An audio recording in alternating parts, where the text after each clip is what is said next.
Hello everybody, we're live here on YouTube. My name's Jeremy Wilks, I'm a science correspondent at Euronews, and we're here at COP27 and we're having a bit of a chat about what has been going on here on the first day. I'm joined by Bertrand Piccard, no less, the man who flew around the world in a solar-powered aircraft. He's the president founder of the Solar Impulse Foundation. Thanks for being here. With pleasure. It's always very interesting to be in a COP and see what the world tries to do against climate change and for quality of life. Absolutely, and we're going to be talking to you about some of your innovations and things that you've come up with. And we also have Grégoire Lory from our Brussels office from Euronews. What's the feeling you've had so far from the politics here, from the atmosphere? I would say it's the usual atmosphere. You know, it's fuzzy. Everybody is gathering here, and with optimism and realism. Now, let's wait and see until the end of this COP27. There hasn't really been an awful lot of in the way of sort of great momentum, but I feel that there's a sense of business-like purpose here. What's been your feeling so far? My feeling, I hope you will not be shocked by what I say, but I think the business is doing more than the politic.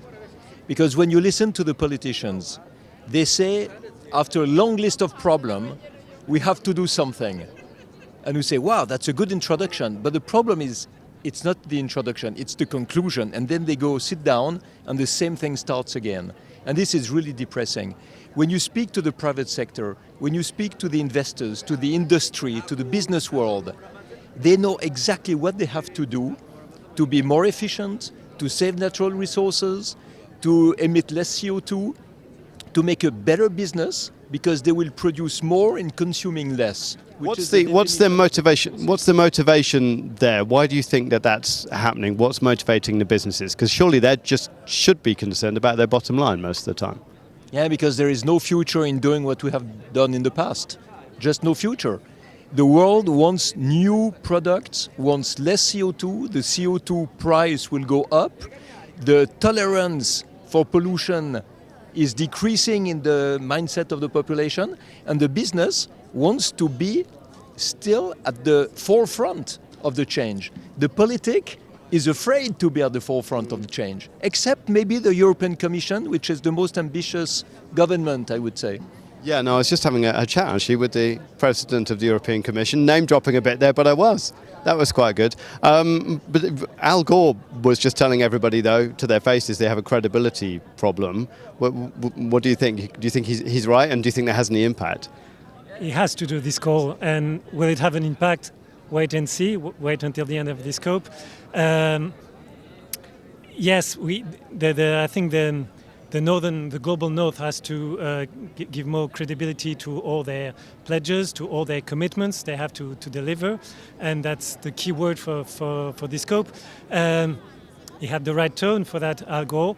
Now wait and see. I don't know, what is your opinion about it? Well, you know what, one of the great things about being here is you run into different people, especially in this area here where like you sit down, run into Bertrand Piccard, for example, but I was talking to a negotiator from one of the South Pacific states, and he was just saying what the conversations are like when they're talking to them about loss and damage. You know, it's this kind of big topic that's suddenly come onto the agenda this year, is to talk about the loss and damage that they have. And I was saying, well, so do you just put a price on something? You say, well, my historic monument has been destroyed, how much are we going to pay me for that? And he said, no, it doesn't work like that at all. You know, it was a very simplistic view, I suppose I had, that it's really all about establishing the right legal language, and an awful lot is kind of slow moving, arguing over very much more, or each comma, every little word, just like in the Paris Agreement, where it's well below 2 degrees is rather than below 2 degrees is the word that they've used, and it took them ages to come up with a well below. Thinking of which, do you think there's any chance they're going to meet the Paris Accord agreement, a 1.5 degree goal? Do you think there's any chance of that? Yes, if the countries understand that now it has finally become more profitable to protect the environment than to destroy it. 6 years ago, the Paris Agreement, it was difficult to have really profitable solutions to protect the environment. But today there has been such a big modernization of the technologies that it is technically possible to do it. Now what is depressing is the time it takes to implement these solutions that are ecological, unprofitable, and available. A lot of the time, these things, I mean, we've done reports about this on our My Climate Now programme. What we found around Europe, for example, on wind power, is it all came down to permitting. It wasn't the supply chain, it wasn't the will, it was the permitting. And isn't that just the most frustrating thing? Yes, yes. You have NGOs who fight against oil, and as soon as you put solar cells or windmills or hydroelectricity or biomass installations, they make an opposition. And it has become impossible, I think, to move because of the administration. But I just talked to the Minister of Energy of France, and now they have really simplified all the opposition process in order to have a maximum of 20 months before the third instance decides. And this is really good because in the past it was 20 years. Yeah, no, exactly, and the wind is the same thing. And you just think about the potential. I mean, I've been talking to some of the people I've met from Nigeria, for example, who are talking about how they're impacted, but they're also talking about the potential that they've got to grow. One of the things you've been working on is these sort of 1,000 ideas to save the world. More than ideas. More than, let's say, 1,000 great concrete projects and plans, companies that are going to make things happen. And you can read about them on the Solar Impulse Foundation website, which is really interesting reading through and flicking through them. Are they applicable to African countries, these technologies that are emerging in Europe that might work great in Switzerland? Are they going to work in somewhere like Nigeria? It's not exactly the same that are going to work everywhere, but there are hundreds of these solutions that work for developing countries, and especially for Africa. When you see the solar dryer that keeps the harvest instead of having the harvest destroyed by moisture, for example. When you see the photovoltaic power plants that are now much cheaper than gas, oil or coal. This is something that will make the developing countries much richer, because instead of using foreign currencies to import oil, they can produce locally the electricity they need. So do you think the world is ready for those guys for those countries to be energy independent like that? The companies and the other countries that are, these huge multinational corporations, are they prepared to let that happen, for that energy independent story you're talking about to actually happen? Yes, because now you have big investment companies who are precisely helping these countries to deploy. So now it's more Middle East, it's more North Africa, but they are going deeper into Africa, and there's a huge hope, because today it is the only way to develop a country. It is to create local, decentralized sources of energy. Absolutely. What's the feeling that you get, Grégoire? You're reporting on politics in Europe all of the time. What's your feeling that you get in terms of these conversations, particularly now we know that energy independence and green energy is basically the same thing, which it wasn't 10 years ago? Yes, indeed. The war in Ukraine has changed the momentum. Indeed, there's a new dynamic. Indeed, now it's always the question between I would say the mindset, the talks, the tone, and to deliver and to turn it into concrete actions. Wait and see, but there's something is happening in the. You can feel in the atmosphere, and when you talk to leaders or lawmakers, so it is changing. Is there a feeling that we know that the war in Ukraine changed the game, right? But that actually is the change everybody was kind of aiming for already at the beginning of this year, when they started talking about the Green Deal, and everybody was thinking, right, the Green Deal, that's the thing, that's what we're going to spend all our time reporting on. Suddenly the war's breaks out, but then the Green Deal's going to come back at some point, isn't it? Because the Green Deal is actually the solution to this problem. Exactly, and I think now we can conceive concretely what the Green Deal means, and why the European Union wants to go to the climate neutrality by 2050. So it's a bit like as if we were realizing what steps we could get in return of investing into environment, into climate, and maybe that was the point that was missing before. Yeah, you feel that return on investment suddenly because you're going, right, well, now we're independent. What was the big thing that you felt you learnt when it came to these kinds of things from flying around the world in a solar airplane? Because you did that and that was exceptionally cool. But is there a kind of like a takeaway, I suppose, for dealing with climate change you can get from that? Oh yes, it was a moment that was like a revelation, an enlightenment.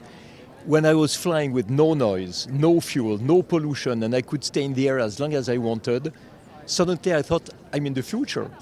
But actually not. It was what the technologies of today allow us to do today. And at that moment, precise moment, I became aware of how much the rest of the world was in the past. If I was not in the future, it meant the rest of the world was in the past. Using so many old systems, inefficient measures, inefficient industrial procedures, infrastructures, of type of energies, inefficient motors. This is the real problem of the world. It is outdated. We need to modernize it. Who's going to pay for all of that? Though? And you, Jeremy, do you feel that shift also through all your reports and programs? What I feel, I mean, we're reporting a lot on how people are adapting. So I suppose that the thing that I see, I mean, a lot of the conversations you have here about money, a lot of them are about energy. You know, they call it a climate summit, but it's really an energy and money summit. And we report on the effects of climate change and adaptation. And I see that people are particularly interested in getting information on adaptation and how to attempt to better manage their farm or their city, because they know the change is coming. Because, like you were saying, a lot of business people are very lucid. A lot of city managers are very lucid. They're practical and they've got their hands on in terms of what's happening. We went to Rotterdam and saw what was happening there in terms of how they're managing with sea level rise. We went to a Portuguese farm and saw how they're using satellite data from Copernicus in order to better understand their soil moisture and manage their crops better, and then they'll eventually maybe stop growing some of the things they were doing. So adaptation really is the story that I see that was the one that makes me feel like we're doing something well. And I suppose the energy one is one where I'm wondering what's going to be the killer app that kind of really makes this big? Because we all want it to get big. We want solar and renewables of all kinds to become huge. Does it all kind of come down to money, do you think, to actually make that explosion happen? Yes, but already now, renewables are cheaper than fossil fuels. The world record is in Portugal, 1.5 cents per kilowatt hour of photovoltaic electricity. That's amazing. Now, what do we hear? We hear there will never be enough renewable energies for the need of the world. And this is only because 3/4 of the energy that is produced is wasted because of the inefficiency of the systems we use. So, as well as we walk on two legs, we need to see energy policy on two pillars. One is, of course, production of clean energy, but the other one is energy efficiency. Let's finally now stop to waste the energy like we do it now. And obtaining energy efficiency is very profitable. Yeah. This is the most profitable thing you can do. Absolutely. I mean, I'm always striving for a bit of extra efficiency in my daily life. My best approach is to ride my bicycle somewhere. I thought that's a pretty efficient thing, because then I can eat more food as well, which is also good because I love eating. But yeah, no, I mean, we've all got to make our own efforts. But at the end of the day, it's got to come at a huge scale, right? It's a planet scale. I mean, when you look at the emissions gap report and what needs to happen by 2030, it is an absolute system change. Is the world ready for a system change like that? That's a good question. Is the world ready? It's difficult. We won't follow the same path in different places of the world. So it's the path the global community says they want to go through. The framework is very short, very tight.